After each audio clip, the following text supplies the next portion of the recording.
ठीक है। लो अभी मुंह से लिखना बंद कर लो। है सुनो भाई, तुम मजाक को हल्के में नहीं लेना, ठीक है? मजाक मजाक कभी क्यों पलट सकती है कभी भी, है ना? थोड़ा सीरियस होना है ना बेटा। नहीं 5 बजे बुलाऊंगा कल। चलो है। हाँ ठीक है। तो क्या पढ़ रहे थे, क्या पढ़ लिया? नर्सिंग प्रोसेस पढ़ लिया था, है ना? ठीक है, नर्सिंग प्रोसेस पढ़ लिया, तो उसका एक क्वेश्चन कौन बताएगा? पढ़ के आ गए हो ना? चलो पूछ लेते हैं। नजरें काहे चुरा रहे हो बे? हैं? अभी पढ़ रहे हो मतलब पढ़ा नहीं है ना? चलो कोई बात नहीं। ले बेटा बता। हाँ अब बताओ, पहले खड़े हो जाओ तब क्वेश्चन पूछूंगा। हाँ, इवैल्यूएशन फेज में क्या करेंगे? कैसे? ठीक है, इवैल्यूएशन में क्या करोगे? हैं? रिवाइज द प्लान, देखेंगे जो गोल सेट किए थे वो कंप्लीट हुए या नहीं हुए, अचीव हुए या नहीं हुए। अगर नहीं हुए हैं तो प्लान को रिवाइज करना है, प्लान को रिवाइज करना है। आज अपन शुरू करेंगे वाइटल साइन। तो लहरों से डरकर नौका पार नहीं होती, और कोशिश करने वालों की कभी हार नहीं होती। तो कोशिश तुम कर नहीं रहे हो पूरी, ऐसा लग रहा है कई लोग। हाँ है, तो कोशिश पूरी करनी है भाई। चलो वाइटल साइन शुरू करते हैं। अब सिर्फ पेन से लिखना है, मुंह सबका बंद रखना है, ठीक है? चलो, तो वाइटल साइन नाम से दिख रहा है vital. Vital means important, essential. Important और एसेंशियल है। इंपॉर्टेंट और एसेंशियल क्यों है? क्योंकि ये वो साइन है जिसमें कुछ भी चेंजेस आने से, बॉडी की फिजियोलॉजी में कुछ चेंजेस है उसको इंडिकेट करते हैं ये। जैसे रेस्पिरेटरी रेट असेस कर रहे हो किसी की, अगर वो इंक्रीज आ रही है, इंक्रीज आ रही है, इसका मतलब है पेशेंट को ब्रीथिंग डिफिकल्टीज है, कुछ ना कुछ बॉडी में फिजियोलॉजी में चेंजेस है। टेम्परेचर का भी वैसा ही है और ब्लड प्रेशर का भी वैसा ही है। तो इसलिए ये वाइटल है कि बॉडी के फिजियोलॉजी में माइनर चेंजेस के साथ ये चेंजेस को इंडिकेट करते हैं, इसलिए ये वाइटल साइन है। Basic component of assessment of physiological and psychological health of patient और क्लाइंट। वाइटल साइन का दूसरा नाम क्या है? सबको पता है, होशियार बहुत हो तुम। Also known as cardinal sign. और TPR BP normally vital sign consider होता है। फिफ्थ वाइटल साइन एक पेन को ऐड किया हुआ है। फिफ्थ वाइटल साइन किसको ऐड किया हुआ है? नॉर्मल टेम्परेचर, तुम सबको पता है, लिख लो फटाफट। पेन को फिफ्थ वाइटल साइन ऐसे असेस करते हैं। अगर पूछा जाए कि इन इमरजेंसी सिचुएशन और इन अनकॉन्शियस पेशेंट, कौन है? हाँ, इन इमरजेंसी और अनकॉन्शियस पेशेंट में कौन है fifth vital sign? Pupillary reaction. क्या देखेंगे प्यूपिलरी रिएक्शन से? क्या पता चलेगा? मेनली न्यूरोलॉजिकल कंडीशन पेशेंट की। मेनली क्या पता चलेगा? न्यूरोलॉजिकल कंडीशन पता चलता है। और पेशेंट नॉन रेस्पॉन्सिव या अनरेस्पॉन्सिव या अनकॉन्शियस होकर इमरजेंसी में आया है, तो सबसे पहले कोई मूवमेंट नहीं है तो पीपल चेक करते हैं, फिक्स्ड है या कैसे है, पिन पॉइंट है, फिक्स्ड है, अनइक्वल है, जो भी है वो पीपल असेसमेंट में अपन देखेंगे। तो इतना याद रखना है सिंपली कि फिफ्थ वाइटल साइन ऐसे नॉर्मल रूटीन में पेन को माना है, और इमरजेंसी सिचुएशन में फिफ्थ वाइटल साइन किसको मान लिया? प्यूपिलरी रिएक्शन को।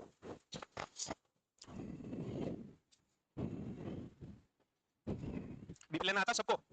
सबको मैनुअल वाले से? अच्छा, ऑटोमेटिक वाले से तो सबको ही आता है ना? उसके लिए नर्सिंग करने की जरूरत नहीं है। कितनी बार झूठा लिखा था जब तुम नए नए ट्रेनिंग कर रहे थे, जब तुमको बीपी का साउंड नहीं सुनाई दिया था और ऐसे लिख दिया था? ऐसा लिखा है ना? क्योंकि पास में खड़े रहते हैं वो सीनियर, कितना है, अब ऐसा नहीं बोल सकते मुझे सुनाई नहीं दिया, तो कुछ ना कुछ बोलना पड़ता है। हाँ, अरे तुम जीनियस हो, तुम्हारी बात अलग है। तो नॉर्मल टेम्परेचर है जो, अगर फ़ारेनहीट में देखें तो 98.6 है। इसको सेल्सियस और सेंटीग्रेड में देखें तो कितना होगा? 37। हार्ट रेट या पल्स रेट को 60 से 100 बीट पर मिनट नॉर्मल माना गया है। रेस्पिरेशन को 12 से 20 है। बीपी 120/80 को नॉर्मल माना है। और जो पेन है वो fifth vital sign as a routine है, बट इन इमरजेंसी सिचुएशन और in unconscious patient pupillary reaction is considered as fifth vital sign. Fifth vital sign.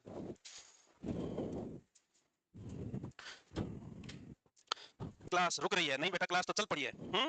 तुम अपने फोन को हवाई जहाज मोड में डालो एक बार बेटा। हवाई जहाज मोड का मतलब होता है फ्लाइट मोड। तुम अंग्रेज हो मुझे पता है। आ गया, समझ में आ गया उसको। ओके सर, हो गया, लिख के हो गया भाई? सबको याद है ये तो? या ये भी सोच रहे हो ये क्या है? ऐसा तो नहीं है ना? ठीक है। अब सीक्वेंस क्या रहेगी? तो रूटीन में हम टीपीआर बीपी ले सकते हैं। ये सीक्वेंस इमरजेंसी कंडीशन में चेंज हो जाएगी। In emergency condition sequence change रहेगी, जिसमें सबसे पहले पल्स देखेंगे। इमरजेंसी में कोई पेशेंट आया, सबसे पहले क्या करते हैं? सबसे पहले क्या फील करते हैं? पल्स फील करते हैं, फिर respiration, BP and then temperature आएगा। इसके अलावा जो सीक्वेंस है न्यूबॉर्न में बदल जाएगी वापस। न्यूबॉर्न में सबसे पहले रेस्पिरेटरी रेट देखते हैं। न्यूबॉर्न में सबसे पहले रेस्पिरेटरी रेट देखते हैं। न्यूली बॉर्न हुआ, सबसे पहले क्राई करवा के बस चिल्ला के सांसें चालू करानी है उसकी, है? तो सबसे पहले रेस्पिरेटरी रेट है न्यूबॉर्न में, सबसे पहले respiratory rate, pulse, temperature and then BP. ये सीक्वेंस रहेगी। तो सीक्वेंस आपको याद करना है, क्वेश्चन आ सकता है, वैसे तुमको याद ही होगा, ये याद ही है ना? फिर काय पढ़ रहे हो ये? मैं नहीं पढ़ाऊंगा तो लास्ट में फंडामेंटल में कुछ बाकी है। क्या टीपीआर वाइटल साइन, मैं तो इसलिए पढ़ा रहा हूँ। तो सीक्वेंस टीपीआर बीपी है। इमरजेंसी सिचुएशन में सबसे पहले पल्स चेक करेंगे और न्यूबॉर्न में रेस्पिरेटरी रेट चेक करना है सबसे पहले। तो कर लो रेट चेक कर लो, रेस्पिरेटरी रेट।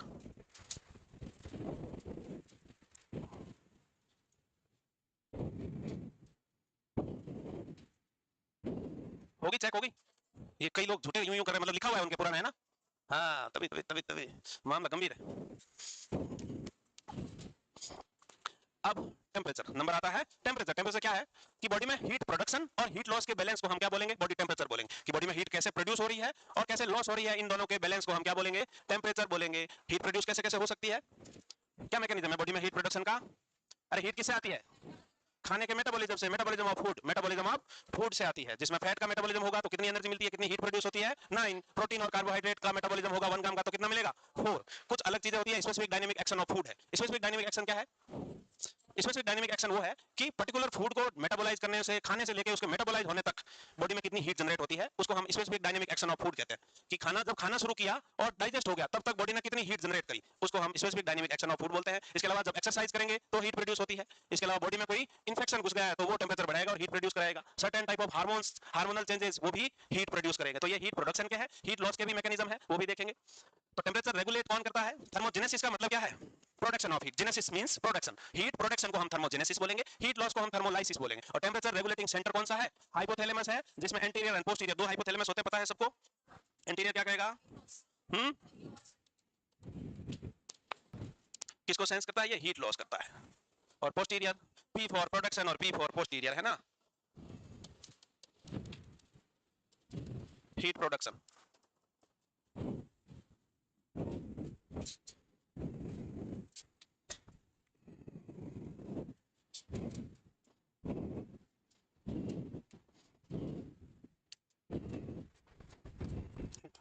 ठीक नहीं हुआ, दिखाया था क्या, उन्होंने पे किया।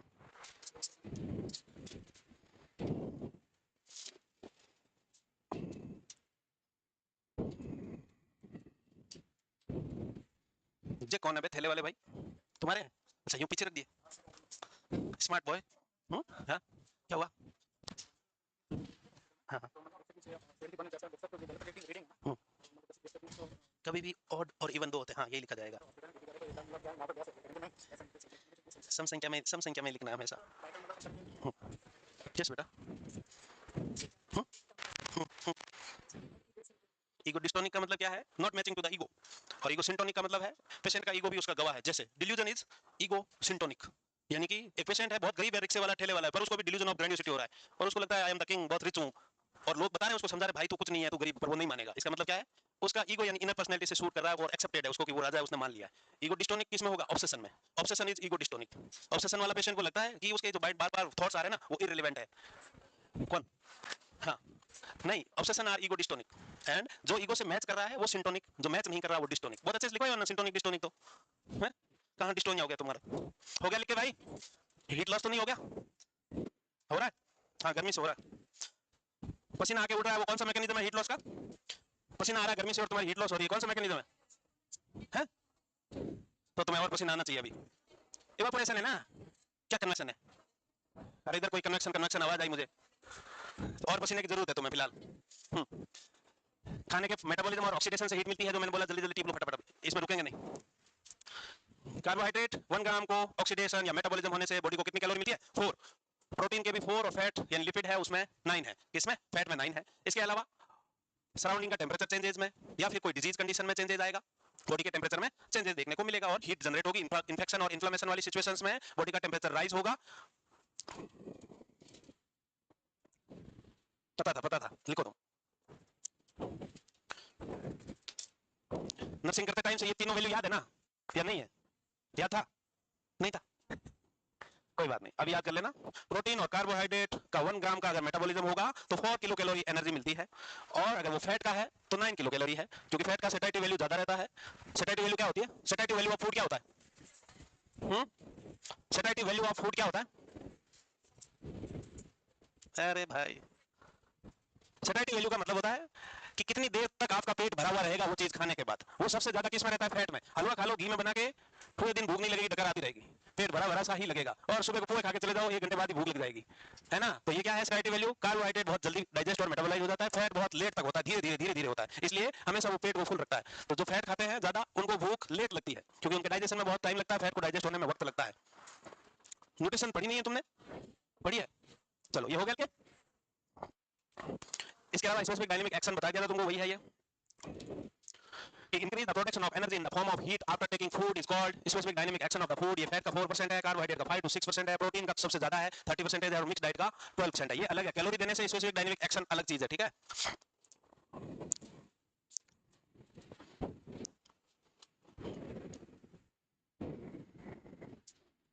इसके अलावा एक्सरसाइज करोगे तो बॉडी में हीट प्रोड्यूस होगी, एक्सरसाइज जब करोगे तो बॉडी में हीट प्रोड्यूस होती है, पसीना आता है, टेम्परेचर इंक्रीज होता है, बीएमआर बढ़ती है। जब भी बॉडी के मसल्स का कॉन्ट्रैक्शन एंड रिलैक्सेशन रिपीटेड होगा, हीट प्रोड्यूस होगी, हीट प्रोड्यूस होगी। इसके अलावा स्ट्रॉन्ग इमोशंस,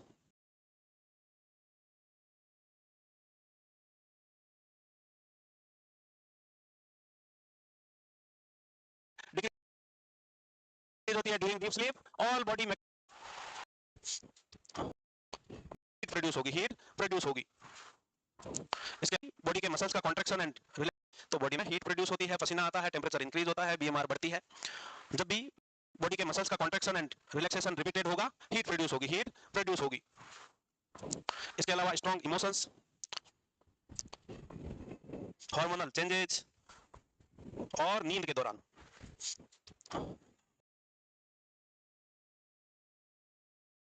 फास्टिंग पे हो तो क्या होगा भाई, टेम्परेचर डिक्रीज रहेगा, क्यों,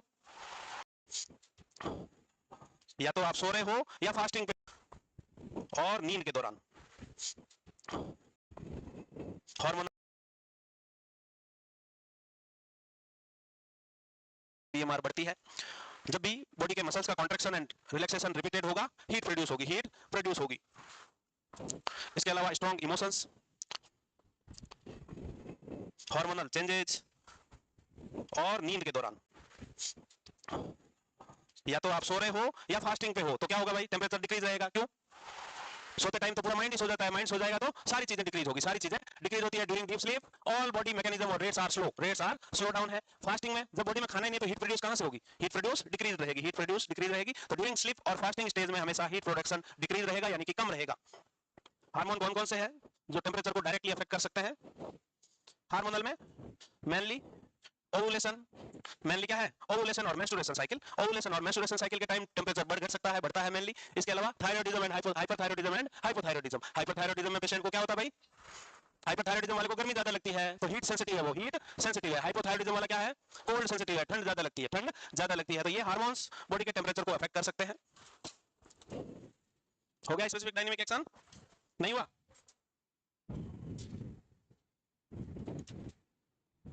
है किसी थायराइड हाइपोथायराइडिज्म है या किसी को है हाइपोथायराइडिज्म, नहीं है, बताएंगे नहीं है ना, अरे ऐसी कोई बीमारी थोड़ी है जो बताओगे नहीं छुपाओगे।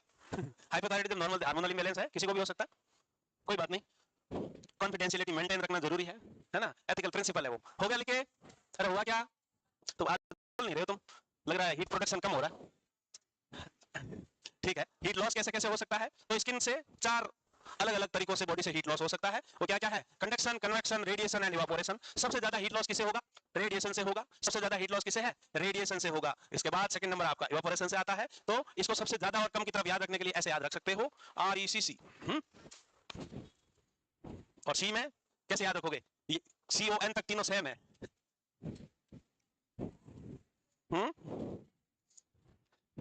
वी लास्ट में आता है, तो लास्ट में आता है तो ज्यादा लॉस करेगा, डी पहले है, कम लॉस वाला है। तो इतना याद रखना है, ये क्वेश्चन बहुत बार आया हुआ है। Maximum heat loss by which of following mechanism, तो याद रखना है approximately 60% by radiations, 22% by evaporations, 15% convection से है, और कंडक्शन से 3% है। क्या क्या होता है कंडक्शन का मतलब है, डायरेक्ट कॉन्टैक्ट, डायरेक्ट कॉन्टैक्ट। आगे लिखाऊंगा इसका, पहले लिख लो तुम इतना ही।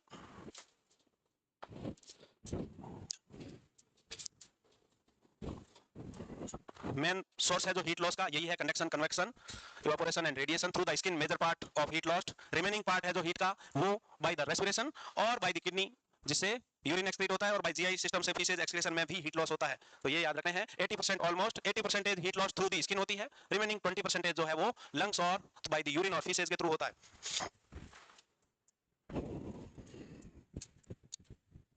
पीडियाट्रिक में ये न्यूबॉर्न में मैकेनिज्म पढ़ाया है क्या? ये पूरा पढ़ा हुआ है ना?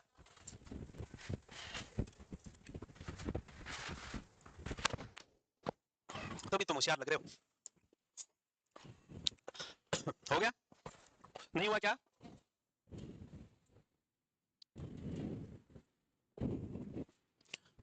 चारों के बारे में थोड़ा थोड़ा लिखना चाहो, एक एक लाइन लिख लो। कंडक्शन क्या है? डायरेक्ट हीट कांटेक्ट है, डायरेक्ट ट्रांसफर, डायरेक्ट कांटेक्ट होगा। ठंडी चीज में बैठ जाओगे तो हमेशा बॉडी का टेंपरेचर का ट्रांसफर हॉटर टू कूलर की तरफ जाता है, hotter temperature to cooler temperature की तरफ जाता है, यानी कि हाई से लो की तरफ जाके बॉडी का टेंपरेचर लॉस होगा। तो एकदम से ठंडी चीज में बैठ के डायरेक्ट कांटेक्ट, ठंडी चीज के हाथ लगा लिया, या ठंडी एकदम कंबल एकदम ठंडी थी उसमें घुसते ही ठंड लगती है, घुसते ही ठंड लगती है, मतलब क्या है? टेंपरेचर लॉस हो रहा है, टेंपरेचर लॉस हो रहा है। तो hot part two cold part direct contact में जाने से 3% लॉस होगा हीट का।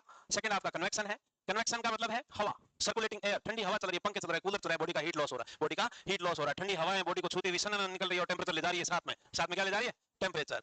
तो जो इन्फेंट इंक्यूबेटर होता है उसमें भी इसी मैकेनिज्म से हीट रेगुलेशन होता है, क्योंकि गर्म हवाएं आती है और बच्चे को छूती हुई गर्म करती हुई जाती है ना? तो वो कन्वेक्शन मेथड पे काम करता है। इवेपोरेशन, जब पसीने से तरबतर लथपथ हो रखे हो तो वेपर हमेशा, वाटर हमेशा लिक्विड फॉर्म है, वो वेपर में बनके उड़ जाएगा, वेपर में बनके उड़ जाएगा। तो पानी भाप बनके उड़ रहा है, तो जो पसीना बहा रहे हो वो भाप बनके उड़ रहा है, ये इवेपोरेशन है, ये 22% है। रेडिएशन क्या है? Radiation sun rays, electromagnetic waves के थ्रू, अल्ट्रावायलेट रेज के थ्रू सूरज आपकी गर्मी निकाल रहा है, सूरज की गर्मी ज्यादा है, वो गर्मी खींच रहा है और हीट लॉस करवा रहा है। Transfer of heat from surface of one object to another है, ये रेडिएशन है। और ये मैक्सिमम कितना है? ये है सबसे ज्यादा 60%। तो चारों मैकेनिज्म याद रखना है, conduction, convection, evaporation and radiation. सबसे ज्यादा रेडिएशन से है, सेकंड नंबर पे आपका इवापोरेशन है, थर्ड पे आपका कन्वेक्शन है, और लास्ट में है कंडक्शन जो 3% है। नए बच्चों ने पीडिया थोड़ी लिखी है, पुरानों ने लिख रखी है ना ये पीडिया में, ठीक है। हिंदी आती बेटा? हिंदी आता है? कितना? थोड़ा थोड़ा? अच्छा ठीक है, सीख जाएगी, कोई नहीं। 6-7 महीने यहाँ रहेगी तो मारवाड़ी भी सीख जाएगी। सिखाओ, फ्रेंड्स बनाओ, जो हिंदी बोलने वाले हैं उनसे बात करो। रूममेट कौन है? हिंदी वाले ही है? कुछ अलग तो नहीं भाई तू? पता चला तुझे हिंदी नहीं आती हो। आती है ना? हाँ तो हिंदी में बात करा कर। नहीं करती? करता है? करता है क्या? नहीं? क्या बोल रहे? मिक्स करते हो? मिक्स मत करो, डायरेक्ट हिंदी चलने दो, अनमिक्स्ड हिंदी चलने दो। सिखाओ भाई सिखाओ। हो गया था? हाँ।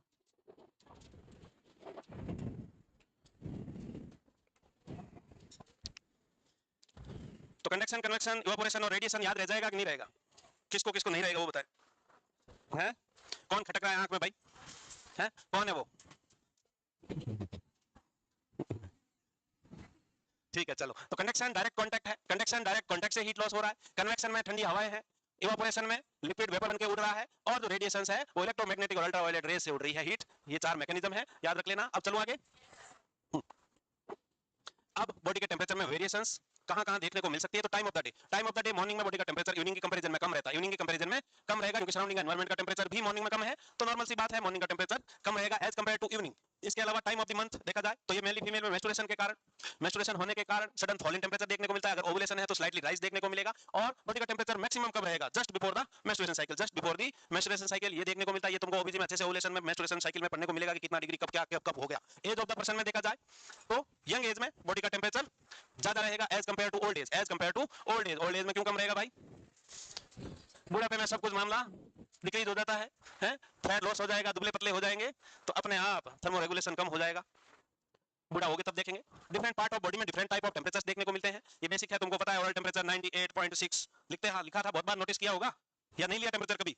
रेक्टल टेंपरेचर 99.6 है और एक्सिलरी टेंपरेचर 97.6 है। रेक्टल टेंपरेचर जब भी लेते हो तो क्या करते हैं? 1 माइनस करते हो। एक्सिलरी टेंपरेचर जब लेते हैं तो 1 प्लस करते थे। इसमें सबसे कॉमनली यूज्ड वाला मैकेनिज्म कौन सा है? Most commonly used, least reliable और मोस्ट रिलायबल कौन कौन से बता दो आप?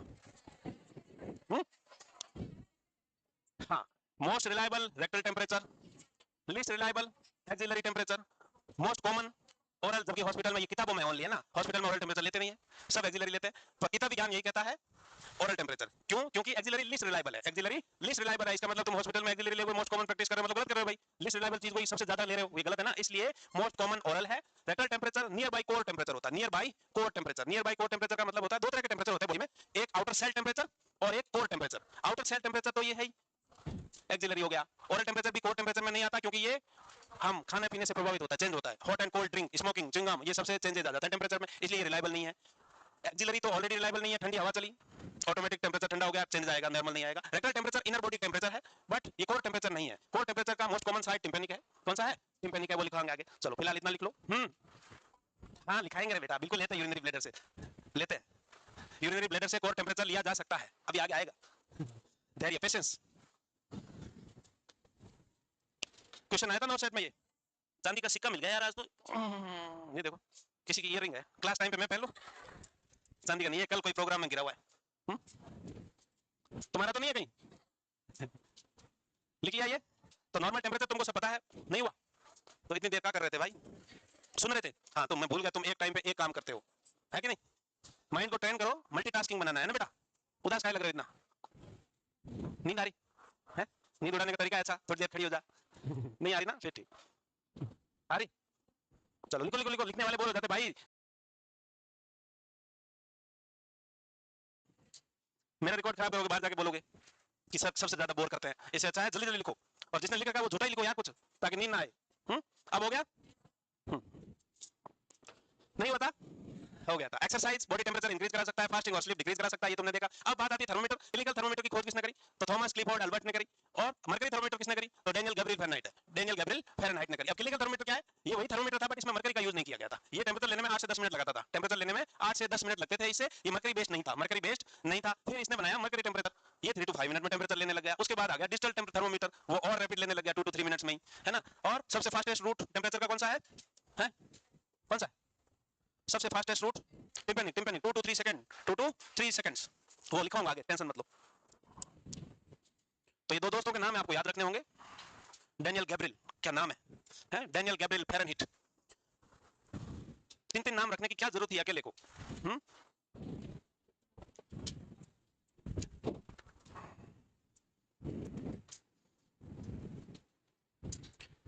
Karl Ritter Samuel von Base, इसने क्या किया था? ये नाम सुना, ये कि नाम है Karl Ritter Samuel von Base, ये नाम सुना? इसने क्या इन्वेंट किया था? हाँ, स्पिग्मोमेनोमीटर। जैसे तुम नाम याद रखते हो, आरती, पूजा, हेमा, सुषमा, ऐसे ही वो 4 नाम इकट्ठे हैं, याद रखने हैं। तो क्लिनिकल थर्मोमीटर, बारिश आ गई क्या? माहौल हो गया।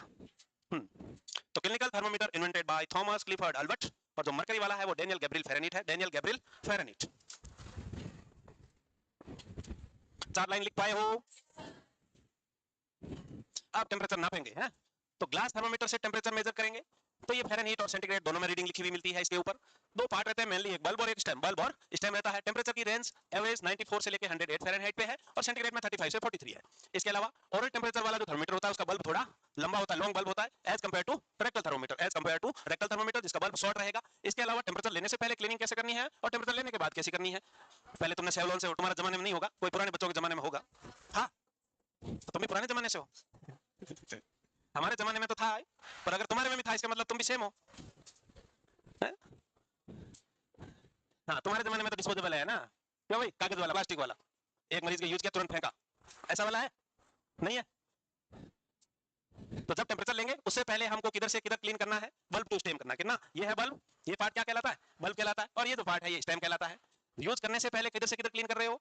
Bulb to stem. क्यों? लेस कंटामिनेटेड टू, क्योंकि ये पार्ट सबसे ज्यादा डिप रहेगा, सेवलॉन में सबसे ज्यादा डिप रहेगा, ये सबसे लेस कंटामिनेटेड है, साफ सुथरा है। तो इधर से हायर की तरफ जाएंगे। जब यूज कर लेंगे आफ्टर द प्रोसीजर कैसा करोगे? Stem to bulb, stem to bulb, और ड्राई स्वेप से करना है।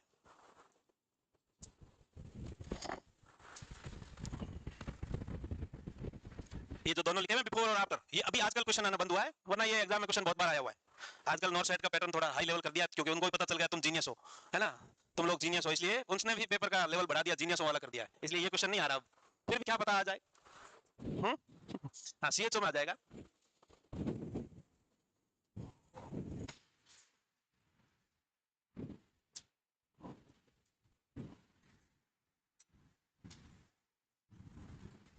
बच्चे बहुत सीरियस हो गए पीछे को, है ना।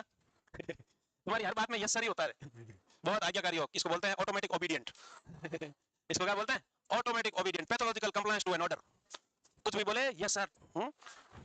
इसको ऑटोमेटिक ओबीडियंस है, साइकेट्रिक डिसऑर्डर है एक।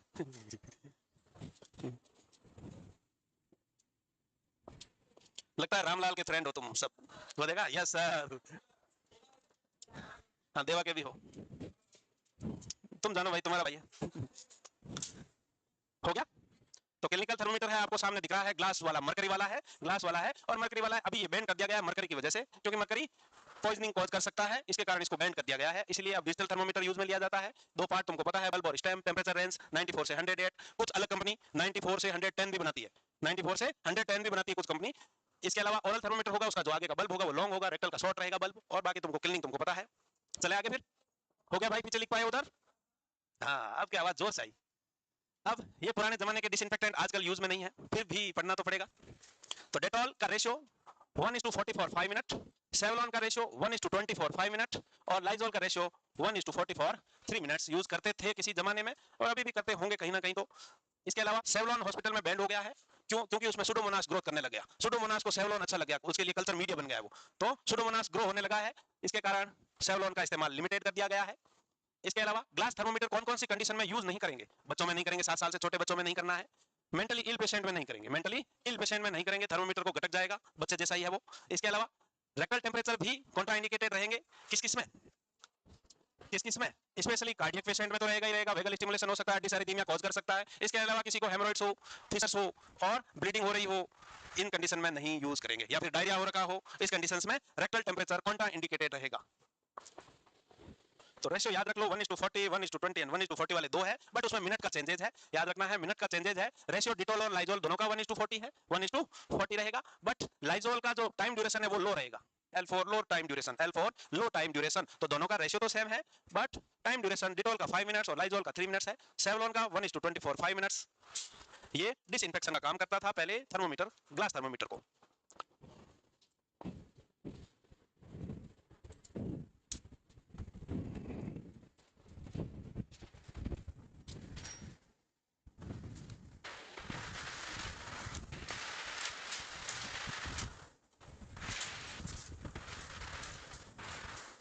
रेक्टल थर्मोमीटर छोटे बच्चों में इस्तेमाल ग्लास थर्मोमीटर के रूप में नहीं करेंगे। बाकी रेक्टल थर्मोमीटर ये डिजिटल से लिया जा सकता है, क्यों?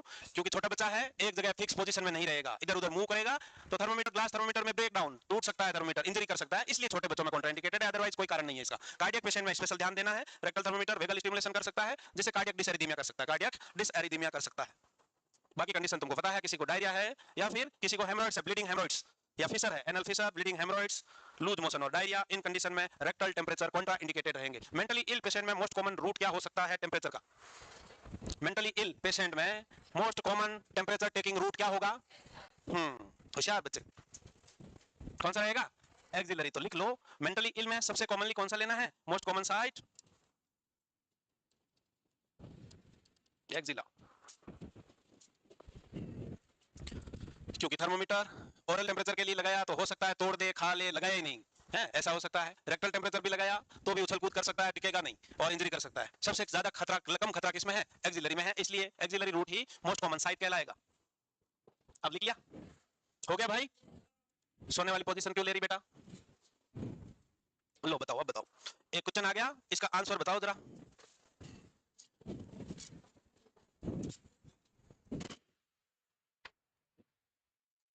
क्या लग रहा है? बॉडी हीट थ्रू परस्पिरेशन यानी पसीना, स्वेटिंग। तो बताओ कौन सा मैकेनिज्म से हीट लॉस हो रहा है? Evaporation, convection, radiation, conduction.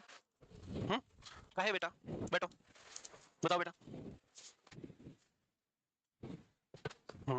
पहलवान, इवापोरेशन। हाँ बेटा, यू है, जोर से बोलो ना, अंदर अंदर क्यों बोल रहे हो? है, कन्वेक्शन कहाँ होगा बेटा? बैठो। अरे किससे हो रहा है? किससे हो रहा है? हाँ, अरे भाई पसीना आ रहा है, बताया था ना, स्वेटिंग। तो क्या होगा? लिक्विड फॉर्म वेपर बन के उड़ जाएगा, लिक्विड फॉर्म वेपर बन के उड़ जाएगा। तो यहाँ उड़ी तो रहा है। कैसे कर रहे हो तुम? ऐसे कैसे कर रहे हो रे? हाँ हाँ, इवापोरेशन नहीं कर रहे हैं, बट कई लोग कुछ और कर रहे हैं ना, वो क्यों कर रहे हो ऐसा? नहीं समझ में आएगा? अरे इवापोरेशन का मतलब होता है लिक्विड फॉर्म भाप बन के उड़ जाएगा। पसीना आया, पसीना क्या है? पानी है कि नहीं? Liquid form. तो लिक्विड फॉर्म कोई भी लिक्विड हो, वो वेपर बनता है उसका, जब हीट होगी तो वेपर बन गया, भाप बन के उड़ेगा, वो इवापोरेशन है। कन्वेक्शन क्या है? सर्कुलेटिंग है, ठंडी हवाएं छू के निकली, कैसे? हाँ, वो छू के निकली और टेम्परेचर ले गई साथ में, वो कन्वेक्शन है। Radiation, sun rays, electromagnetic rays, ultraviolet rays, उससे बॉडी का हीट लॉस रेडिएशन कहलाएगा। Conduction, direct contact, direct contact होगा अगर लो टेम्परेचर से, तो बॉडी से हीट लॉस होगा। इतना सिंपल में काहे कंफ्यूज हो रहे हो भाई?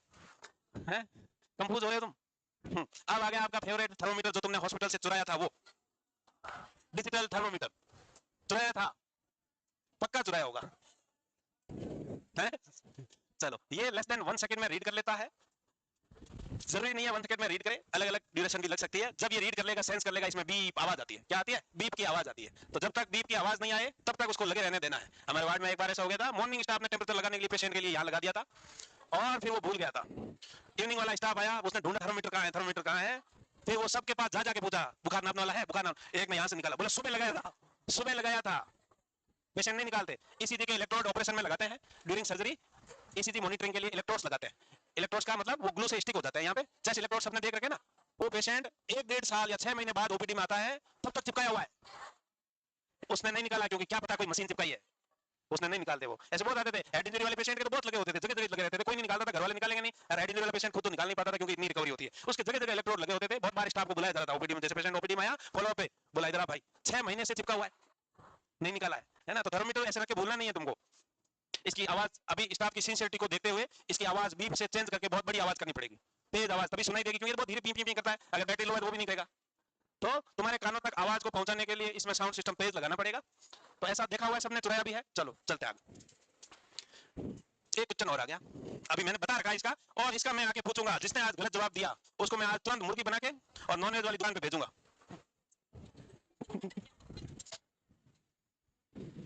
कौन है वो मुर्गी?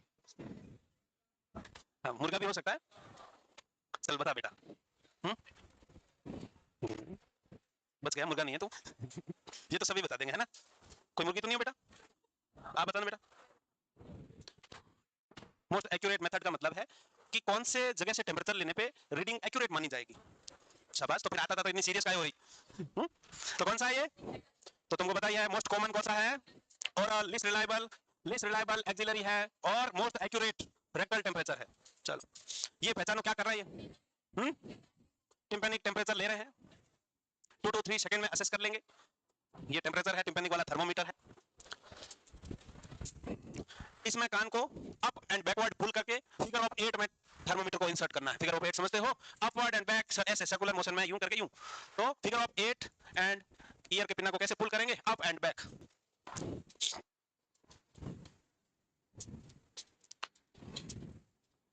तो इस खतरनाक मशीन का अगर फोटो एग्जाम में आएगा तो पहचान लोगे। और ऐसा आ गया तो कि क्या कर रहे हैं, आइडेंटिफाई दिस प्रोसीजर। ऐसा नहीं करोगे कि ऑडियोमेट्री कर रहे हैं, ईयर से वैक्स निकाल रहे हैं, टिम्पेनिक मेम्ब्रेन कर दोगे? ठीक है। क्या फोटो अच्छा नहीं लगा? डिस्कस कर रहे हो तुम? किसको? किससे? डिजिटल और इनको सबको क्लीन किससे करते हैं? अल्कोहल स्वैब से। अल्कोहल स्वैब से करते हैं। अल्कोहल स्वैब मतलब स्पिरिट स्वैब तुम्हारा। और वो नहीं हो तो हॉस्पिटल में जो हैंड रब आता है, हैंड रब जिसमें क्लोरहेक्सिडिन ग्लूकोनेट प्लस अल्कोहल दोनों आता है, 70% अल्कोहल आता है, उससे क्लीन करेंगे। ठीक है। अब ये डिस्पोजेबल थर्मोमीटर जो तुम्हारा वाला चॉइस है सबका, मॉडर्न और लेटेस्ट, मॉडर्न और लेटेस्ट, इसका फोटो आया हुआ है नोट सेट में एक बार कि ये क्या है, पहचानो ये क्या हथियार है, है? ये क्या है? Disposable thermometer, single use thermometer है ये, सिंगल यूज थर्मोमीटर। ये भी 1 मिनट में टेम्परेचर को स्कैन करता है। इतना देखो, फिर एक वीडियो दिखा देते हैं। ओरल टेम्परेचर लेते टाइम थर्मोमीटर को किधर लगाना है? Posterior pocket under the tongue है, posterior pocket under the tongue, सिर्फ आगे या जीभ के नीचे लगा के नहीं छोड़ देना है, पोस्टीरियर पॉकेट अंडर द टंग लगाना है। ये 2 लाइन लिख लो, फिर टेम्पर डॉट का एक वीडियो दिखा देते हैं तुमको।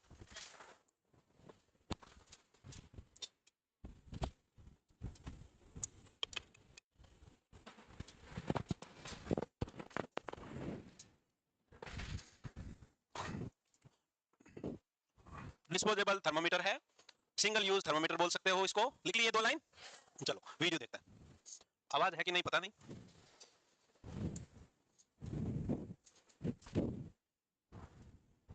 आवाज नहीं आ रही है ना? आ रही है क्या? नहीं आ रही?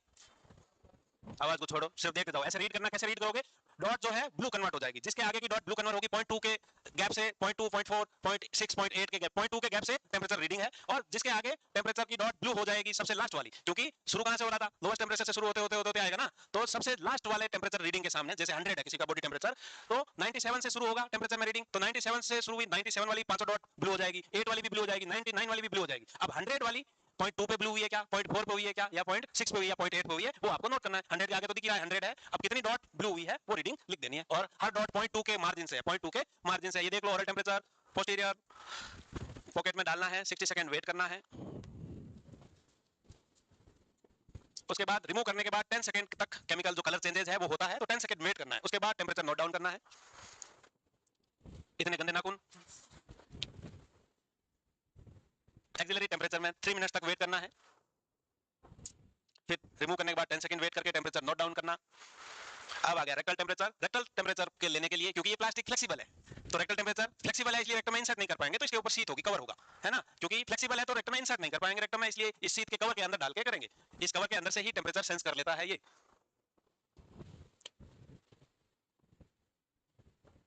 फिर 10 सेकंड वेट करना है, टेंपरेचर को रीड करना है और डॉक्यूमेंट करके फेंक देना। अब बात आती है उसने उसमें फेंका, उसको छोड़ो। अब इस टेंपरेचर को कहां फेंकेंगे? इस जो थर्मोमीटर है कहां फेंक देंगे? है कहा है भैया? बॉडी तो राइस ट्यूब का रेड में फेंकते हो फिर? तो ये भी प्लास्टिक है, ये पेपर बेस्ड प्लास्टिक। ये किसका बना है? पेपर बेस्ड प्लास्टिक का है। डिस्पोज होगा किसमें? रेड में। बाकी विदेशों में ये जनरल वेस्ट में फेंका जाता है, अपनी इंडियन गाइडलाइन में इसको रेड में फेंकना है, क्योंकि ये पेपर बेस्ड प्लास्टिक का बना है, रेड में फेंक देना का। ये तो तरीके बता रहे हैं कि सही तरीका क्या है, गलत तरीका क्या है। अगर ज्यादा देर तक अंदर लगा के भूल गए, इसका मतलब है वापस नए थर्मोमीटर से टेंपरेचर लेना है, अदरवाइज डिस्पोजेबल टेंपरेचर गलत रीडिंग देगा, गलत रीडिंग देगा।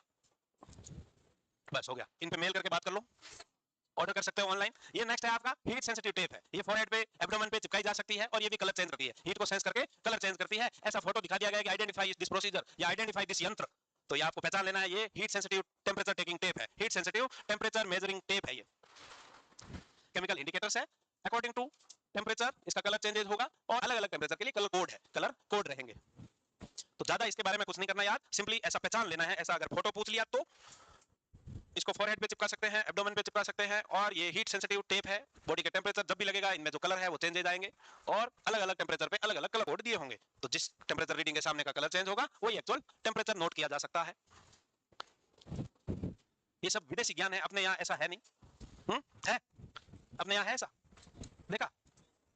अपने यहाँ नहीं है ऐसा भाई, इतना खर्चा कौन करे? अभी तो 20 सेवलॉन वाले चला रहे हैं लोग, तो फिर इतना खर्चा थोड़ी करेगा कोई। इलेक्ट्रॉनिक थर्मोमीटर भी नहीं है कई हॉस्पिटलों में, प्राइवेट में भी है, मरकरी वाला है ना? नहीं है? नहीं है? अरे है भाई, गवर्नमेंट मेडिकल कॉलेज में समय कांच वाला ही है वो अभी भी। नाराज हो गए क्या भाई? वापस आना है? हो गया। अगला थर्मोमीटर कोविड वाला, वो बंदूक वाला, कौन सा है वो? इंफ्रारेड। ये पहले हमने भी कभी नहीं देखा था, सिर्फ कोविड में ही देखा था मैंने। तो आप लोगों ने देख रखा था क्या पहले?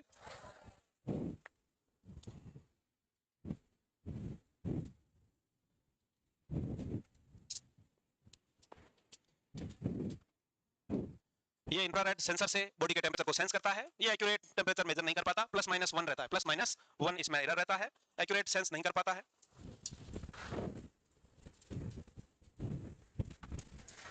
तो इंफ्रारेड थर्मोमीटर, आपको इसका नाम याद रखना है, और ऐसा बंदूक जैसा थर्मोमीटर दिख जाए तो तुरंत इंफ्रारेड थर्मोमीटर के ऑप्शन को राइट कर देना है। पर उस टाइम तुम्हारे माइंड में कुछ और आ जाएगा। नहीं नहीं आएगा।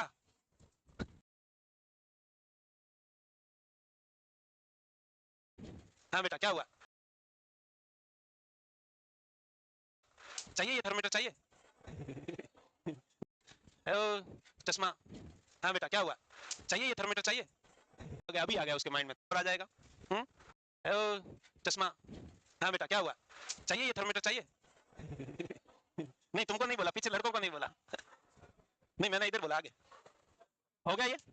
चल, अब कॉमन साइट ये तुमने लिखी रखी है, लिख लो फिर भी लिखना है तो।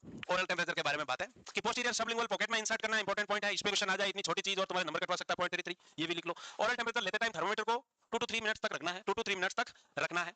Ensure that patient has not taken hot और कोल्ड फूड और सिगरेट स्मोकिंग। या तो सिगरेट बीड़ी न पी के आया हो, ठंडा गर्म पिया हो, तो मिनिमम एटलीस्ट 15 मिनट वेट करना है, मिनिमम 15 मिनट्स वेट करना है। ड्यूरेशन पूछा जाए 15 to 30 मिनट्स, अगर ऑप्शन में 15 to 30 मिनट भी है, क्वेश्चन के 15 to 20 भी है, तो आपको 15 to 20 राइट करना है। कौन सा राइट करना है? 15 to 20। क्यों? क्योंकि एटलीस्ट 15 मिनट्स, मिनिमम 15 मिनट्स है, इसके ब्रैकेट में लिख लो, मिनिमम 15 मिनट्स आफ्टर ही टेंपरेचर चेक करना है। 15 मिनट वेट करना ही करना है, अदरवाइज टेंपरेचर की रीडिंग कम ज्यादा हो सकती है। तो जब भी कोई ठंडा पी के आया हो, चाय कॉफी पी के आया हो, सिगरेट पी के आया हो, सिगरेट नहीं तो बीड़ी पी के आया हो, तो भी 15 मिनट बैठा के रखने का, उसके बाद टेंपरेचर लेना है, अदरवाइज रीडिंग गलत आएगी। तो मिनिमम 15 मिनट रखने ही रखने हैं।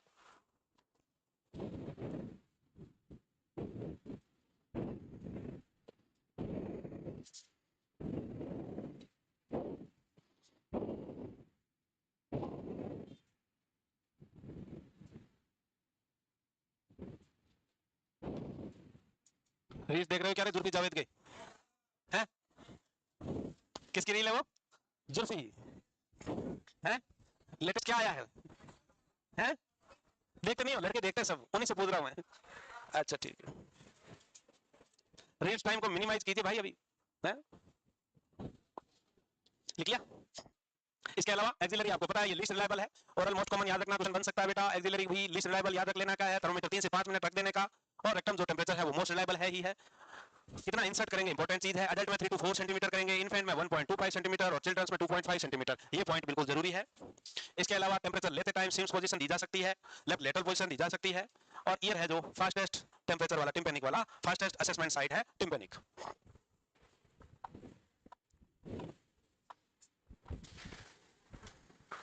और टिम्पेनिक के बाद फास्टेस्ट रूट कौन सा था?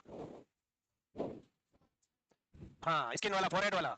स्किन वाला फोरहेड वाला जो टेम्परेचर था सेकंड नंबर पे फास्टेस्ट असेस करने में था वो फोरहेड वाला। Heat sensitive tape second number वाला कौन है? Heat sensitive tape second number पे आता है। तो ये सारे पॉइंट क्वेश्चन के फॉर्म में आ सकते हैं। किसके फॉर्म में? हाँ, तुम ये मत सोचना मुझे क्वेश्चंस बोलना नहीं आता है ना। कहीं तुम मजाक में ले लोगे सर को, अरे यार क्या क्वेश्चंस नहीं बोलना, क्वेश्चन बोलना है क्वेश्चन। वो कुछ पता है तुमको? वाह भाई वाह, मतलब तुम समझते हो भावनाओं को। हाँ, लड़के ज्यादा समझते हैं भावनाएं। हैं? लड़के समझदार हो गए हैं ना। The most common route of taking temperature, oral, most reliable, most accurate is rectal temperature, least reliable, axillary, insertion of thermometer for rectal temperature, adult 3 to 4 centimeter, infant का 1.25 centimeter और children's का कितना है? 2.5 centimeter। याद रख लेने का है, इंसर्शन बहुत जरूरी वाला है, ये याद रखना होगा। कौन सा एक टेम्परेचर का लेवल आता है? वैसे अपने इससे रिलेटेड क्वेश्चन नहीं है। एक टेम्परेचर के लेवल पे सेंटीग्रेड और फ़ारेनहीट इक्वल हो जाते हैं। वो कौन सा है? कितना है वो टेम्परेचर? माइनस माइनस हाँ वेरी गुड, -40 एक ऐसी रीडिंग है वहां टेम्परेचर -40 डिग्री सेल्सियस भी होगा और -40 डिग्री फ़ारेनहीट होगा, दोनों इक्वल है। एक ऐसा टेम्परेचर, ऐसा क्वेश्चन पूछ लिया जाए कि at what level of temperature both Celsius and Fahrenheit become equal, तो वो है -40 डिग्री। -40 डिग्री पे सेल्सियस और फ़ारेनहीट इक्वल होते हैं, सेल्सियस और फ़ारेनहीट इक्वल होते हैं, ये याद रखना है। इसके अलावा अगर 0 डिग्री सेल्सियस है, इसका मतलब फ़ारेनहीट कितना होगा? 0 डिग्री सेल्सियस है तो 32 फ़ारेनहीट होगा। कितना होगा? 32 फ़ारेनहीट। अब इसके बाद अगर ये टेम्परेचर 1 डिग्री हो गया तो इस 32 में क्या ऐड करना है? 32 प्लस 1.8 डिग्री, यानी कि कितना हो गया? 33.8। अब जैसे जैसे एक एक टेम्परेचर बढ़ेगा 1.8 ऐड करते जाना है, वो इक्वल आ जाएगा। किसे? कौन इक्वल है ना? और -40 डिग्री पे -40 डिग्री वहां इक्वल क्या रहेगा? इक्वल रहेंगे centigrade equal to Fahrenheit. -40 degree पे centigrade became equal to Fahrenheit, centigrade became equal to Fahrenheit. ये कुछ नहीं है, अलग अलग लोगों ने अलग अलग टेम्परेचर को मेजर करने के यूनिट्स दिए, सेंटीग्रेड अलग ने दिया, फ़ारेनहीट अलग ने दिया, तो ये यूनिट्स है। तो इनका कोई कंपैरिजन नहीं है, पर अपन जैसे लोग फालतू के कंपैरिजन करके क्वेश्चन बनाने लगे। एक्चुअल में दो अलग अलग लोगों ने यूनिट्स दे दिए, जैसे लाइट के यूनिट्स अलग अलग है, वोल्ट है, जूल है ना, वैसे ही ये यूनिट इन्होंने अलग अलग यूनिट दिए, एक ने फ़ारेनहीट दे दिया, एक ने सेंटीग्रेड दे दिया। तो याद रहेगा ये सब? नहीं, मेकअप कर लिया तुरंत यूं, मेकअप फॉर द मिस्टेक क्या कहलाता है? हाँ, मेकअप फॉर द मिस्टेक क्या कहलाता है? अनडू, अनडूइंग क्या कहलाता है? अनडूइंग, भूल सुधार। भूल सुधार एक डिफेंस मैकेनिज्म है, साइकेट्रिक का क्या है? डिफेंस मैकेनिज्म है, जिसमें इंसान भूल करके उसको सुधार करता है। जैसे भूल सुधार कैसे करोगे? जैसे वो भैया बेटा चेक शर्ट वाला, इसकी जॉब लग गई और इसकी होगी शादी, बधाइयां बधाइयां है। इसके बाद ताली नहीं बजानी भाई, इसके बाद बात हुई कहां हुई? इसके बाद ये मॉर्निंग ड्यूटी जाना था इसको, बीवी ने उठाया नहीं, चाय वाय बनाई नहीं, और ये ड्यूटी पे हो गया, हो रहा था लेट। अब ये चिल्ला के गया उस बीवी पे भयंकर, है निकम्मी क्या करते रहते, ये हुआ ना। ठीक है भाई, अब इसने बैठे बैठे वहां सोचा कि बेचारी पे फालतू चिल्लाया, क्या हो गया नहीं उठी तो। अब बैठे बैठे सोचा और फिर रियलाइज किया कि फालतू ही डांट दिया। 2 बजे घर से ड्यूटी से आते वक्त घर उसके लिए लाया ये क्या?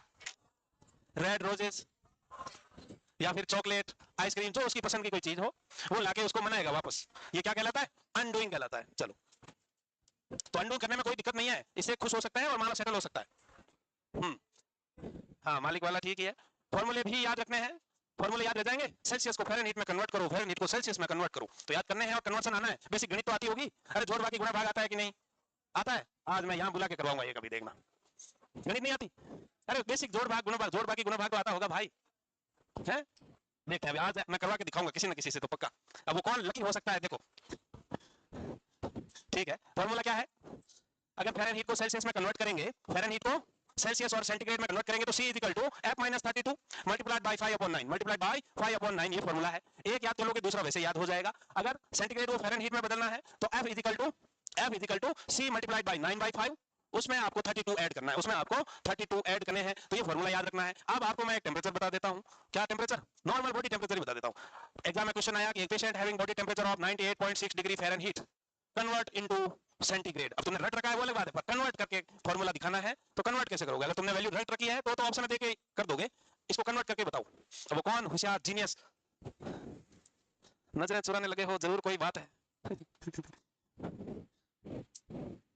कोई नहीं है, दूर दूर तक शांति छा गई। अरे काहे शर्मा रहे हो, आ जाओ, अपनी मर्जी से कोई करके बताएगा या मैं बुलाऊं एक को, है बुला लो, बात ना कर भाई, बालिका तुम ही आ जाओ, करने दो, रोएगी फालतू बाद में, है ना। चलो कैसे कन्वर्ट करोगे, फॉर्मूला तुम्हारे सामने है, ये याद होना चाहिए। तो C equal to F minus 32 है। अब आपको फ़ारेनहीट में यूनिट दिया हुआ है, इसको कन्वर्ट किसमें करना है, सेंटीग्रेड में कन्वर्ट करना है। तो फॉर्मूला क्या है, C equal to F minus 32, C equal to F minus 32 into 5/9, इस फॉर्मूले से आपको कन्वर्ट करना है। तो हो गया, लिखो यहाँ 98.6 हो गया माइनस 32 इंटू 5/9।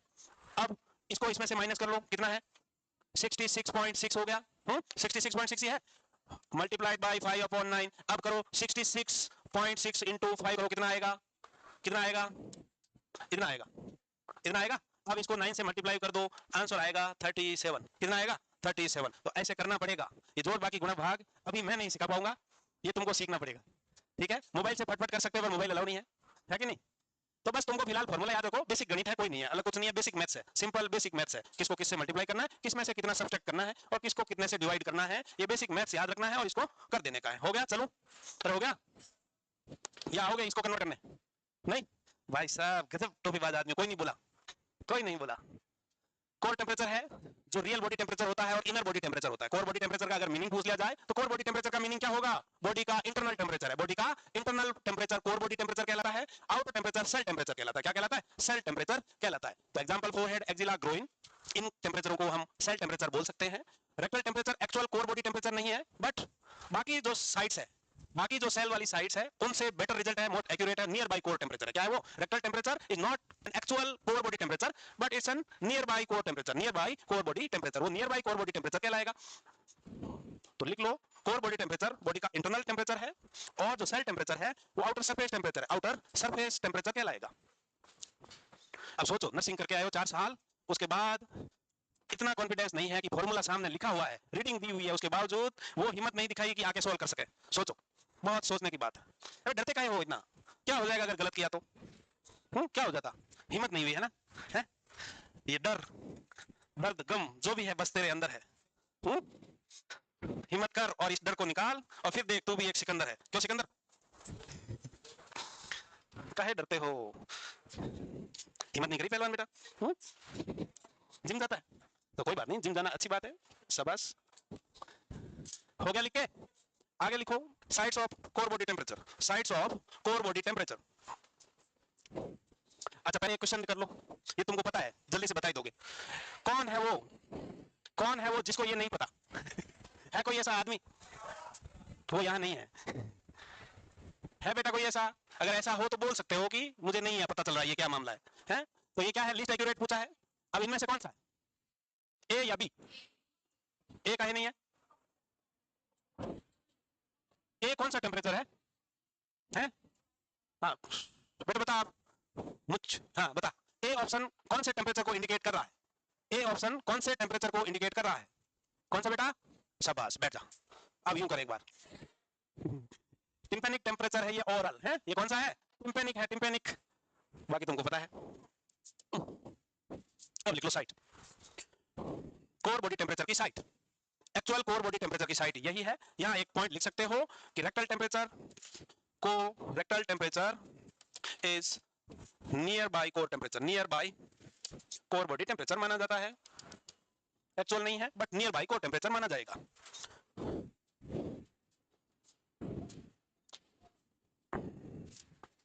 काहे कांग्रेचुलेशन दे रहे हो भाई? कुछ हुआ है क्या? तुमको नहीं बोला, दूर वाले बच्चों से पूछ रहा हूँ, कुछ हुआ है क्या बच्चा? कांग्रेचुलेशन क्या हो रहा है बताओ, हम ही देते हैं एक साथ।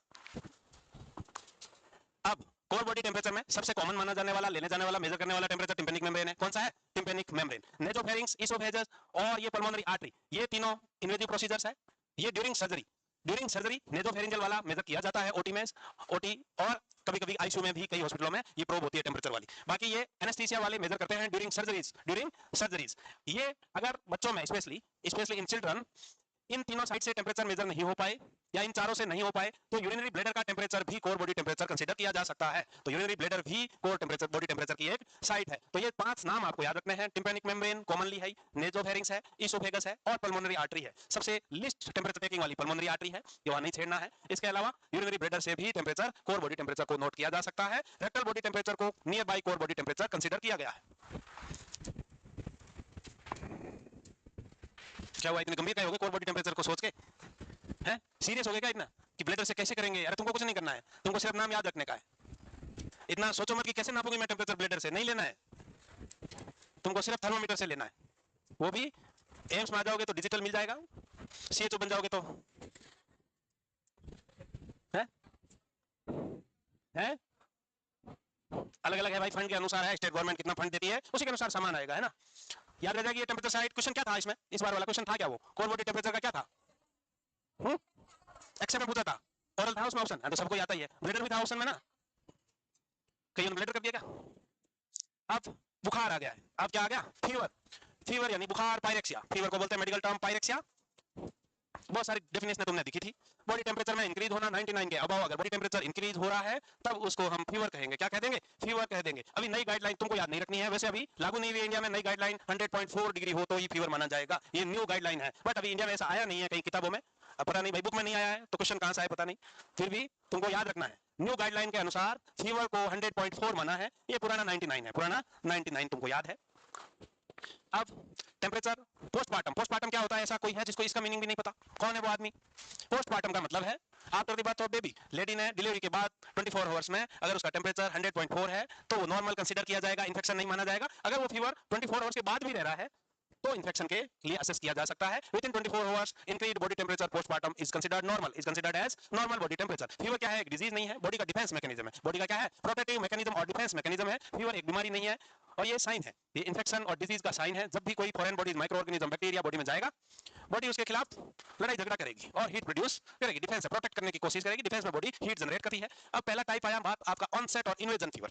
ऑनसेट और इन्वेजन नाम से नॉर्मल दिख रहा है कि बॉडी का टेम्परेचर नॉर्मल से बढ़ रहा है, राइज और onset means normal body temperature का इंक्रीज होना, नॉर्मल बॉडी टेम्परेचर का इंक्रीज होना या बढ़ना। ऑनसेट और इन्वेजन का मतलब यही है कि इंसान का बॉडी टेम्परेचर पहले 98.6 नॉर्मल था, अभी कुछ ना कुछ इन्फेक्शन हुआ है या जो भी हुआ है बॉडी टेम्परेचर बढ़ रहा है, बॉडी टेम्परेचर बढ़ रहा है। फिर आता है फास्टिजियम और स्टेडियम टेम्परेचर और फीवर क्या होगा? फास्टिजियम और स्टेडियम का मतलब यही है कि बॉडी टेम्परेचर मैक्सिमम लिमिट तक जितना बढ़ना था बढ़ चुका है, उसके बाद हाई लेवल पे जाके कांस्टेंट हो गया, हाई लेवल पे जाके कांस्टेंट हो गया। स्टेडियम का मतलब है स्टेडी यानी फिक्स्ड हो गया, स्टेडी यानी फिक्स हो गया है। तो body temperature increases to the maximum level and fixed at the highest level, fixed at the highest और मैक्सिमम लेवल। नॉर्मल से बढ़ना शुरू हुआ और जाके 103 डिग्री पे फिक्स हो गया, 103 डिग्री पे फिक्स हो गया। इसको हम फास्टिजियम और स्टेडियम फीवर कहेंगे। क्या कह देंगे? फास्टिजियम और स्टेडियम फीवर कहेंगे। तो ऑनसेट और इन्वेजन वही है कि जब भी कोई इंफेक्शन इन्फ्लेमेशन होगा, नॉर्मल बॉडी टेम्परेचर से बॉडी का टेम्परेचर बढ़ेगा, इस कंडीशन को फास्टिजियम और इन्वेजन ऑनसेट और इन्वेजन कहेंगे। फास्टिजियम और दूसरा नाम आपका स्टेडियम यही है कि बॉडी का टेम्परेचर नॉर्मल से बढ़ता बढ़ता मैक्सिमम तक पहुंच के वहां फिक्स हो जाएगा, मैक्सिमम तक पहुंच के वहां फिक्स हो जाएगा।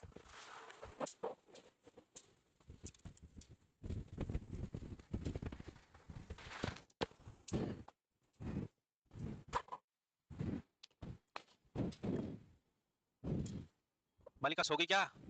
फिक्स्ड हो गई, fixed position, constantly maintaining a position for long period of time is known as waxy flexibility और कैटालेप्सी। कितनी देर से थी इस पोजीशन में? अभी अभी थी। अच्छा,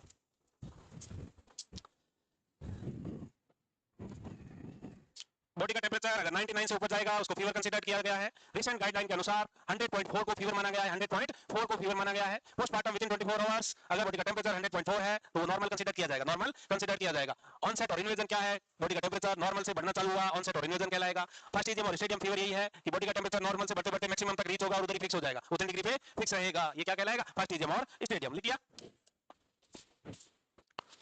अगला आपका डिफरेंसेंस और डिक्लाइन, डिफरेंसेंस और डिक्लाइन, नाम से दिख रहा है डिक्लाइन वर्ड मींस डिक्रीज होना, कम होना, डिक्रीज होना या कम होना। Elevated temperature returning to the normal, ये ऑनसेट और इन्वेजन का अपोजिट है। ऑनसेट और इन्वेजन का अपोजिट क्या है? डिफरेंसेंस और डिक्लाइन।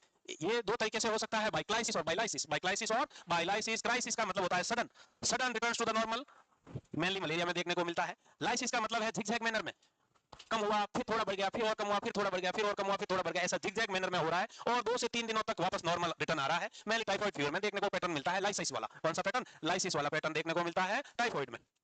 तो डिफरेंसेंस का मतलब यही है कि बॉडी का जो टेंपरेचर बढ़ा था वो अब नॉर्मल की तरफ वापस लौट रहा है। और ये दो मेथड से हो सकता है, बाय क्राइसिस और by lysis. Crisis word means sudden, crisis word का ही मतलब होता है सडन, और लाइसिस में होगा जिगजैग मैनर। जिगजैग मैनर का मतलब है बढ़ा हुआ है, थोड़ा कम हुआ, फिर थोड़ा बढ़ गया, फिर थोड़ा कम हुआ, फिर बढ़ गया, ऐसा करते करते 2 to 3 डेज लग जाएंगे नॉर्मल आने में। 2 to 3 डेज लग जाएंगे टेंपरेचर को नॉर्मल पहुंचने में।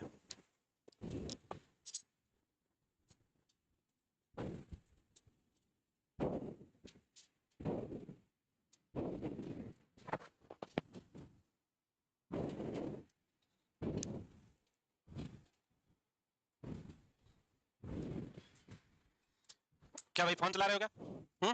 फोन है उधर? मैं रील्स देख रहे हो जुल्फी की? अगर फोन कुछ काम की चीज देख रहे हो तो ठीक है, अगर वैसे चलाते हुए मैंने देखा तो वही फोन को तोड़ दूंगा, बाकी कुछ नहीं करूंगा।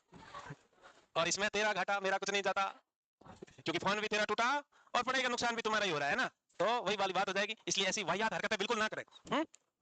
Next is constant fever. Constant fever नाम से दिख रहा है कांस्टेंट है, और कांस्टेंट किस वे में है? कांस्टेंट एक रेंज के वे में। मॉर्निंग और इवनिंग की जो रेंज है वो एक कांस्टेंट रेंज के बीच में ही रहेगी, इसलिए इसका नाम कांस्टेंट फीवर रखा गया है। The temperature varies not more than 2 degree between morning and evening and not back to normal. Temperature normal नहीं आ रहा है, बढ़ा हुआ है, बट सुबह का टेंपरेचर और शाम का टेंपरेचर में 2 डिग्री से ज्यादा का मार्जिन नहीं रहेगा, 2 डिग्री से ज्यादा का डिफरेंस नहीं रहेगा। तो कांस्टेंट इन द सेंस किस में हो रहा है? कांस्टेंट रेंज में, 2 डिग्री की रेंज में ही फीवर अपना ऊपर नीचे हो रहा है, बट नॉर्मल नहीं आ रहा है, नॉर्मल नहीं आ रहा है। तो ये ध्यान रखना है, जैसे किसी को फीवर है, पेशेंट को फीवर है 99.8 डिग्री और 100 डिग्री, अब मॉर्निंग और इवनिंग के बीच का डिफरेंस 2 डिग्री से ज्यादा नहीं होगा। क्या हुआ रे?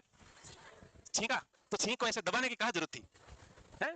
छींक एक नॉर्मल प्रोसेस है, छींक सकते हो, जोर से छींक सकते हो। कैसे? अच्छो ऐसे वाला, या फिर वो ऐसी वाली बिल्ली वाली, ना बिल्ली छींक। पर ये तो मिक्स थी यार, नॉर्मल भी नहीं थी, बिल्ली वाली भी नहीं थी। क्या नाम था इसका? छींक का, लड़की का नहीं, छींक का। क्या नाम होता? अच्छा। वाह, गजब ओजस्वी लोग है भाई ये। तो अब नाम तो दे कुछ, अब नाम नहीं दोगे क्या? चलो कोई ना, अभी फिलहाल नाम देते हैं। कांस्टेंट फीवर क्या है? कांस्टेंट फीवर का मीनिंग सिंपल है। कांस्टेंट यहाँ वो टेंपरेचर में वेरिएशंस को लेके कांस्टेंट है, इसलिए कांस्टेंट है कि मॉर्निंग एंड इवनिंग के टेंपरेचर में 2 डिग्री से ज्यादा का वेरिएशंस नहीं आएगा, 2 डिग्री से ज्यादा ऊपर नीचे नहीं होगा, सिंपल बात है। डिफरेंसेंस, डिक्लाइन, बॉडी बढ़ा हुआ टेंपरेचर, फीवर था पेशेंट को, नॉर्मल की तरफ आ रहा है, ये क्या कहलाएगा? डिफरेंसेंस और डिक्लाइन कहलाएगा। और डिक्लाइन में भी बाय क्राइसिस यानी कि sudden return to the normal, और by lysis in zigzag manner, in zigzag manner. और कांस्टेंट में इतना याद रखना है कि मॉर्निंग और इवनिंग के टेंपरेचर में 2 डिग्री से ज्यादा का गैप नहीं होगा, बट टेंपरेचर नॉर्मल नहीं आ रहा, नॉर्मल नहीं आ रहा है। अब आता है आपका रिमिटेंट फीवर। रिमिटेंट, रिमिटेंट में क्या है कि temperature varies more than 2 degree between morning and evening, सुबह और शाम के टेंपरेचर का डिफरेंस मोर देन 2 डिग्रीज है, मोर देन 2 डिग्रीज है। जैसे कि कांस्टेंट में आपने देखा था 2 डिग्री से ज्यादा का डिफरेंस नहीं है। रिमिटेंट में क्या है? The difference between morning and evening temperature is more than 2 degree, more than 2 degree, और टेंपरेचर वापस नॉर्मल नहीं आ रहा है। ये mainly endocarditis, rickettsia bacterial infection और ब्रुसेलोसिस बैक्टीरियल इन्फेक्शन में होता है। रिकेट्सिया और ब्रुसेलोसिस दोनों बैक्टीरियल इन्फेक्शन है। ब्रुसेलोसिस क्या है? सुना है किसी ने? माइक्रो में पढ़ा होगा। ये अनपास्चराइज्ड मिल्क के कारण होता है। मेनली किसके कारण होता है? Unpasteurised milk. अनपास्चराइज्ड मिल्क का मतलब होता है, पास्चराइजेशन ऑफ मिल्क का मतलब है बॉइलिंग पॉइंट पे दूध को उबालना, दूध को उबाल के छान के पीने का है, यही है पास्चराइजेशन, प्यूरिफिकेशन, जिससे क्या नॉर्मल बैक्टीरिया वायरस किल हो जाए, इसके लिए दूध को एक बार उबालना है, एक बार उबालना है, ये प्रोसेस। और जब दूध को बिना छाने बिना उबाले कोई पीता है तो यानी कि एनिमल सोर्स से आता है। ये किससे फैलता है? एनिमल सोर्स से फैलता है ब्रुसेलोसिस। तो याद रखना है, unpasteurised milk spreading from unpasteurised milk.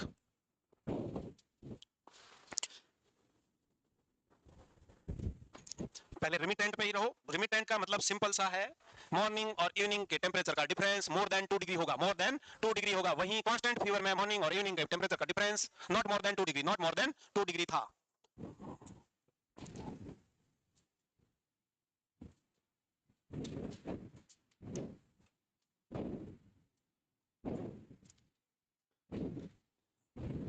क्या विचार है बेटा कि ये पंखा क्यों घूम रहा है? मैकेनिज्म क्या हो सकता है इसका? है ये सोच रही थी है? कि ये क्यों घूम रहा है?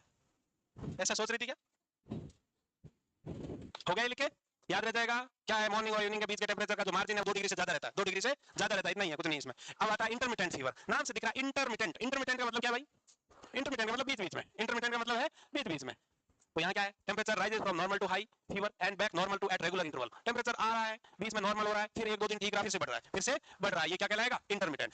पहले नॉर्मल था, फीवर आया, एक आध दिन फीवर रहा, फिर वापस फीवर उतर गया, एक दो दिन तक नहीं आया, फिर से वापस आ गया, ये क्या कहलाएगा? इंटरमिटेंट। बीच बीच में बुखार का आना या कुछ समय के बाद वापस आ जाना इंटरमिटेंट फीवर कहलाता है। इंटरमिटेंट फीवर और क्योटोडियन फीवर कहलाता है। इसमें कई तरह के हैं, क्योटोडियन भी है, टर्टियन भी है और क्वार्टन भी है, तो वो भी दिखाएंगे। और ये मेनली मलेरिया में पैटर्न फॉलो होता है। ये पैटर्न किसमें देखने को मिलता है? इंटरमिटेंट वाला मलेरिया में देखने को मिलता है।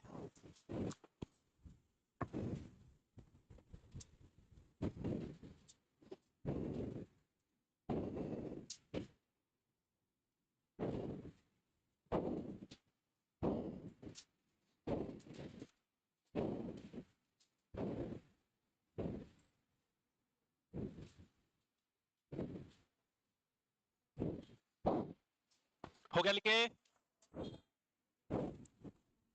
हो गया पहलवान जी? हो गया? चले आगे। इंटरमिटेंट फीवर मलेरिया में 3 तरह के हैं। क्वार्टोडियन क्या है? अरे कुछ नहीं है, वही है जो मैं बोला अभी। क्या सर? इंटरमिटेंट फीवर मलेरिया में देखने को मिलेगा, मेनली मेनली मलेरिया में देखने को मिलेगा। अब मलेरिया में अगर क्वार्टोडियन फीवर है तो क्या है? क्वार्टोडियन फीवर का मतलब है 24 आवर्स पीरियडिकली। क्या है? हर 24 घंटे बाद फीवर आ रहा है, हर 24 घंटे बाद फीवर आ रहा है, तो ये क्या कहलाएगा? क्वार्टोडियन फीवर कहलाएगा। और ये मेनली प्लाज्मोडियम नोलेसी में देखने को मिलता है। प्लाज्मोडियम की स्पीशीज है नोलेसी, इसमें देखने को मिलता है। फिर आता है दूसरा नाम टर्टन फीवर। ये क्या है? ये 48 आवर्स, एवरी 48 आवर्स में फीवर आएगा, एवरी 48 आवर्स में फीवर आएगा पेशेंट को। ये प्लाज्मोडियम वाइवेक्स और प्लाज्मोडियम ओवले में देखने को मिलता है। तीसरा आता है क्वार्टन फीवर। अब क्वार्टन फीवर क्या है? ये 72 आवर्स के बाद, एवरी 72 आवर्स के बाद पेशेंट को फीवर आएगा, ये क्या कहलाएगा? क्वार्टन कहलाता है। ये प्लाज्मोडियम मलेरिया में देखने को मिलता है। बस इतना ही है सर। जो क्वार्टोडियन है 24 आवर्स, टर्टन है जो 48 आवर्स और क्वार्टन है जो 72 आवर्स। कुछ याद ना रखो तो इतना रख लेना।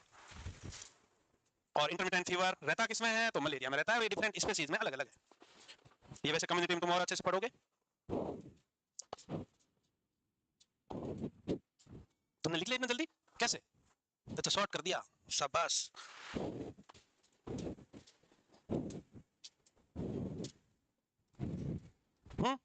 तुमने लिखा ही नहीं है? बुक में लिखा हुआ है यार, बुक में तो बहुत लिखा हुआ है बेटा। इन हाथों का क्या करेगी? लिखना इनको, चला है? लिखो, बुक में लिखा हुआ है तो भी लिखो। जब अपना माइंड हम जब लिखते हैं, पढ़ते टाइम लिख के और सुनते हैं और फिर समझते हैं तो बहुत इफेक्टिव रहता है। सिर्फ सुन रहे हो, यूं मुंह फाड़ रहे हो तो दिमाग में कुछ नहीं घुसता। बुक में तो जो लिखा हुआ है वो लिखा ही रहेगा, वो मिटा नहीं पाएगा कोई भी।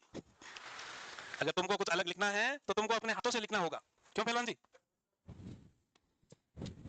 लिखने में आलस बिल्कुल ना करें। जो जितना ज्यादा लिखेगा वो उतना जल्दी नजदीक पहुंचेगा गोल के। क्योंकि आलस, जो अभी नहीं लिख रहा है वो ये पक्का है बुक में लिखा हुआ नहीं पड़ेगा। बुक को रिवाइज करने में बहुत वक्त लगता है। अपने हैंड रिटन नोट्स है ना, उसको रिवाइज करने में बहुत कम टाइम लगता है। एग्जाम में आधे घंटे में आप अपना पूरा रजिस्टर का रिवाइज कर सकते हो फटाफट पन्ने पलट के। अगर पहले पढ़ा हुआ है तो बुक खोल के बैठोगे 5 पन्ने में 2 घंटे निकल जाएंगे। इसलिए खुद के हाथ से लिखा होना बहुत जरूरी है। थोड़ी तकलीफ होगी, हाथ को कष्ट होगा, धीरे नाजुक हाथ को थोड़ी तकलीफ। उन लड़कियों को देखो जो 5-7 कलर करती है लिखने के साथ साथ, है? और तुम एक कलर से नहीं लिख रही।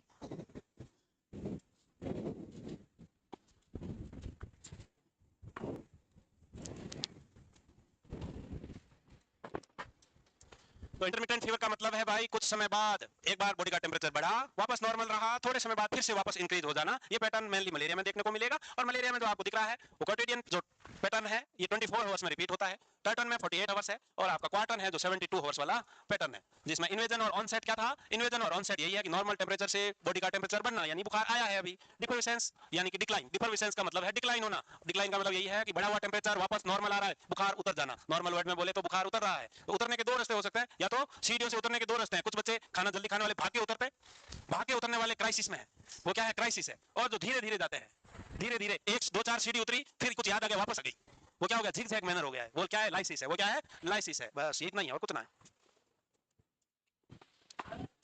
हाँ अभी नहीं हुआ वक्त भाई, अभी नहीं हुआ है लिखना था क्या? अभी तुम टाइम पास करोगे मुझे पता है, जानबूझ के करते हो। कोई बात नहीं, थोड़ी सी तुम्हारी चलने देते हैं। अब कईयों ने तो बिस्तर बंद कर लिया, बस्ता फट से देख लो, बैक पैक, वो देखो संभाल लिया है। अभी तो मैं पूछने आऊंगा, उधर कहां बंद कर रहे हो भाई। अभी मैं फटाफट क्वेश्चन पूछूंगा, कौन है वो आदमी, तुम ही बताओ बेटा, बताओ। अच्छा क्वेश्चन, हाँ गुड क्वेश्चन। हाँ बताओ बेटा कि मोस्ट फास्ट और rapid route of measuring temperature. इधर कह रहे हो, तुमने नहीं किया, बैठ जा। सबसे लिस्ट रिलायबल टेम्परेचर कहां से लेते हैं बेटा, कोई नहीं बोलेगा, दूसरा जिससे पूछा जाए सिर्फ और सिर्फ वही बताएगा, मालिक है। List reliable.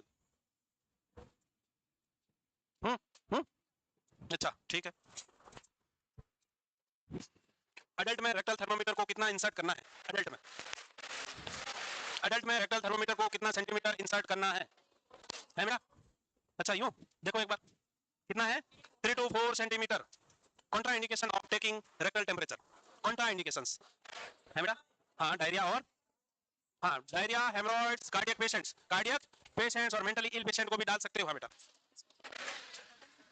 हाँ ये अपना ऐसा नहीं है, ये प्लानिंग का टाइप्स है ना, तो ये तो always discharge planning should be started at the time of admission, it's an ongoing process, reassessing revaluation, patient में इंप्रूवमेंट हो रहा है, डिसाइड तो तभी से होता है। और उधर आ रहा हूँ, तुम्हारी तरफ आ रहा हूँ। इसके अलावा जो फीवर है, इसके अलावा जो है फॉर्मूला, इसके अलावा जो फॉर्मूला है बताना बेटा, फॉर्मूला बताओ, सेंटीग्रेड को फ़ारेनहीट में कन्वर्ट कर दो, करो,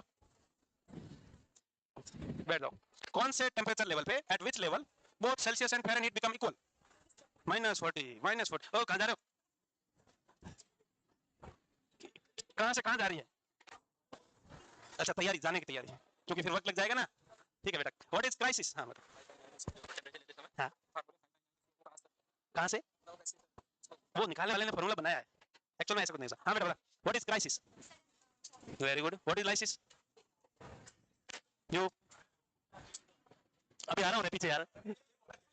हाँ क्राइसिस एंड लाइसिस क्या है, क्राइसिस मतलब decrease in body temperature suddenly, lysis यानी decrease in body temperature in zigzag manner. हालो आ गया तुम्हारे पास, आ गया। इंटरमिटेंट बता बेटा, कोई बात नहीं, तुम बताओ बेटा, इंटरमिटेंट, इंटरमिटेंट मतलब बीच बीच में, मलेरिया वाला बुखार।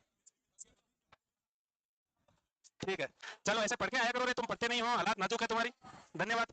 और कल वो आ जाना, रुक जाओ, सुबह 8 बजे आना ना भूलें, पुराने बच्चे, नए बच्चे 2 बजे।